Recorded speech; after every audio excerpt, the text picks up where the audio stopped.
ನಮ್ಮ ಇಂಡಸ್ಟ್ರಿಯಲ್ಲಿ ಹಿಂದೆ ಇದ್ದವರು ಯಾರು ಇವತ್ತವರೆಗೂ ಬಂಡವಾಳ ಹಾಕಿಲ್ಲ. ಅದರಲ್ಲೂ ಈಗ ಆಂಧ್ರದಿಂದ ಬಂದು ವೆಂಕಟ್ ಅವರು ಇದಕ್ಕೆ ಬಂಡವಾಳ ಹಾಕಿ ನಾವು ಟಾಲಿವುಡ್ ಅಲ್ಲಿ ಈಗಿಂತ ಜೋರಾಗಿ ಮಾಡ್ತೀವಿ ಅನ್ನೋದನ್ನ ತೋರಿಸ್ಕೊಟ್ಟಿದ್ದಾರೆ. ಅದಂತೂ ಖಂಡಿತ.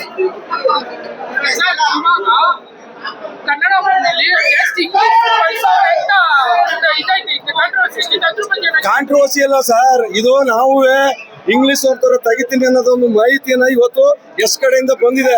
ಪ್ರತಿಯೊಬ್ರು ಇದೇ ತರ ಡೈರೆಕ್ಟರ್ಗಳು ಇಂಗ್ಲಿಷ್ ಮೂವಿನೇ ಜೆರಾಕ್ಸ್ ಮಾಡ್ಲಿ. ಕನ್ನಡ ಮೂವಿ ಅಂತಲ್ಲ, ಕನ್ನಡ ಮೂವಿ ತರನೇ ಮಾಡ್ಲಿ. ಇಂಗ್ಲಿಷ್ ಮೂವಿ ಏನಿದೆ, ಹಿಂದಿ ಮೂವಿ ಏನಿದೆ ಅದು ಕನ್ನಡದಲ್ಲಿ ಬರಲಿ. ಅದ್ರಲ್ಲಿ ಏನ್ ತಪ್ಪೇನಿಲ್ಲ. ಬಳಕೆ ಆಗಿದೆ ಅಂತಂದ್ರೆ ಈಗ ಅಗರ ಹಿಂದಿಯಲ್ಲಿ ಬಳಕೆ ಆಗಿರುತ್ತೆ, ಅವ್ರು ಅಲ್ಲೇ ತರ ಮಾಡ್ತಾರೆ. ಅದನ್ನೇ ಕೇಳಲ್ಲ ಹೇಳಿ ಅವ್ರಿಗೆ. ನೋಡಿ ಸರ್, ಕನ್ನಡದಲ್ಲಿ ನಾವು ಒಬ್ರು ಹಿಂದಿಲಿ ಬಾಲಿವುಡ್ ಅಲ್ಲಿಗಿಂತ ಜೋರಾಗಿ ತೆಗಿತೀವಿ ಅಂತ ಕನ್ನಡದಲ್ಲಿ ಅಂತ ಗತ್ತು ಡೈರೆಕ್ಟರ್ಗಳು ಇದ್ದಾರೆ ಅನ್ನೋದನ್ನ ಇವತ್ತು ಗೀತಾ ಮೋಹನ್ ದಾಸ್ ಅವರು ತೋರಿಸಿದ್ದಾರೆ. ಅದಂತೂ ಖಂಡಿತ. ಅದು ಒಂದು ಹೆಣ್ಣಲ್ವಾ ಡೈರೆಕ್ಟ್ರು, ಅವ್ರಿಗೆ ಶೀಲತ್ ಗೊತ್ತಿರ್ಲಿಲ್ವಾ? ಯಾಕೆ ತೆಗೆದ್ರು?